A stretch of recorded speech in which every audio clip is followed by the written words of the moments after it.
महाराष्ट्राचा। नमस्कार, मी सुद्धा संध्या लाईव्ह मध्ये आपल्या सगळ्यांचं स्वागत। राज्याचे उपमुख्यमंत्री अजित पवार यांनी वैष्णवीच्या आई आणि वडिलांशी फोनद्वारे संवाद साधलाय। संवाद साधत असताना अजित पवार यांनी संताप व्यक्त केला आहे। सोन्यासारख्या मुलीला नांदवायचं नव्हतं तर माहेरी पाठवायचं। अजित पवारांनी आरोपी या लवकर अटक करण्याचं आश्वासन दिलं आहे। हॅलो दादा, वैष्णवीचे वडील कसपटे बोलतायत, बोला दादा। हॅलो, ज्या दिवशी घटना घडली आपल्या मुलीनी मला वाटतं त्या मुलाची लव्ह मॅरेज केलं होतं ना वाटतं। तर ते त्यावेळेस पण तिने मला लग्नात सांगितलेलं होतं। कधीच तुम्ही कोणी असं मला सांगितलं नाही की असं जरा चाललेलं आहे, नाहीतर त्याच वेळेस आपण लक्ष घातलं असतं। दुसरी गोष्ट, माझ्या या गोष्टीची दुरामुळे देखील संबंध नाही, तुम्हाला माहिती आहे माझ्या नावाने मला कळाल्या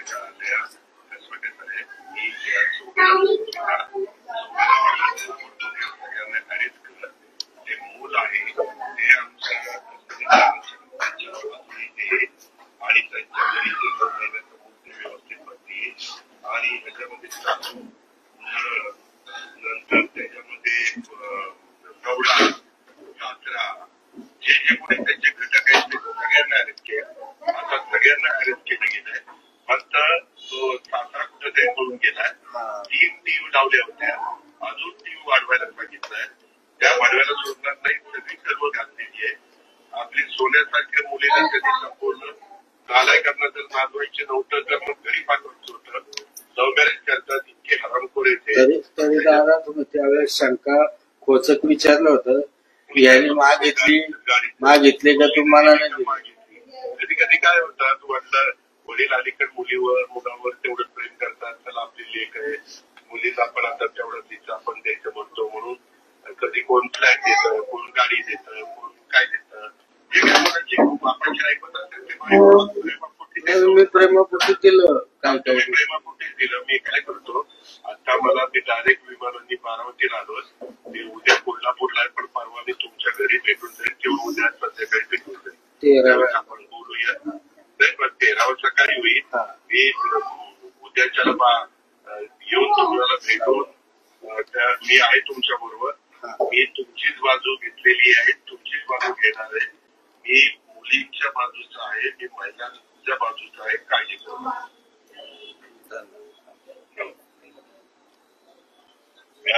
हा दादा, ठीक आहे। जे पाठबळ नाही हो, असल्या गुन्हेगारांना कोणी पाठबळ देऊ शकत नाही। कसं झालंय, 8 दिवस झाले ते सापडले।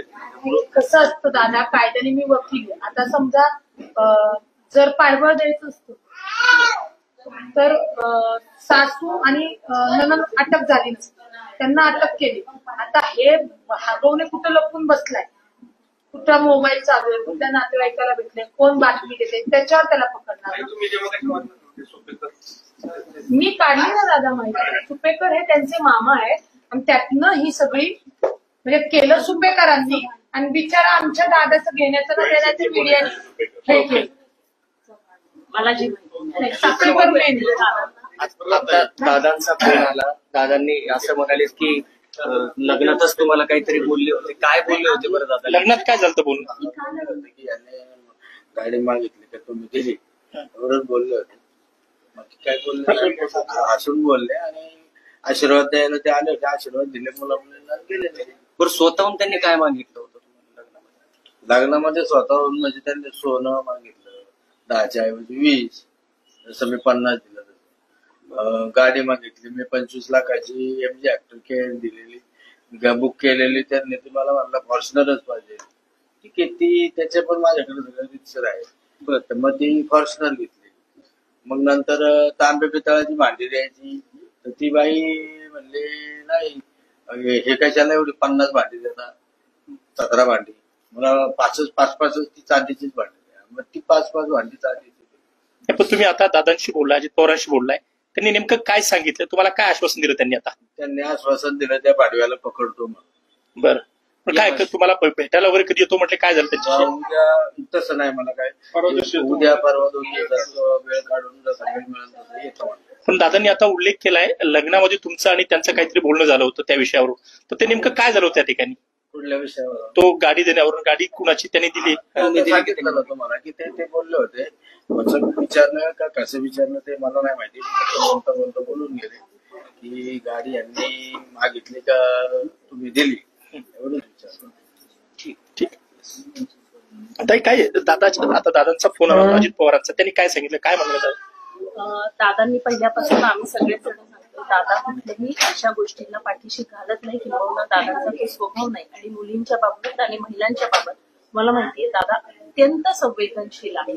आणि त्यामुळे खरं तर सकाळीच दादांशी बोलणं झालं होतं. आवर्जून त्यांनी मला सांगितलं की वैशाली, मी आणि रुपाली तुम्ही दोघी जण जाऊन भेटून या आणि त्यांना सांगा आणि त्यांना गॅरंटी द्या की आपल्या पक्षाचा त्यांना कुठल्याही प्रकारचा पाठिंबा नाही.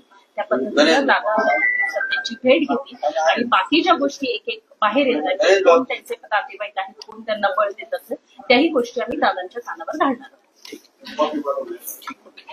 ताज्या आणि महत्त्वपूर्ण बातम्या पाहण्यासाठी आजच आमच्या संध्या लाईव्ह न्यूज चॅनलला YouTubeवर सबस्क्राईब करा आणि बेल आयकॉन प्रेस करा.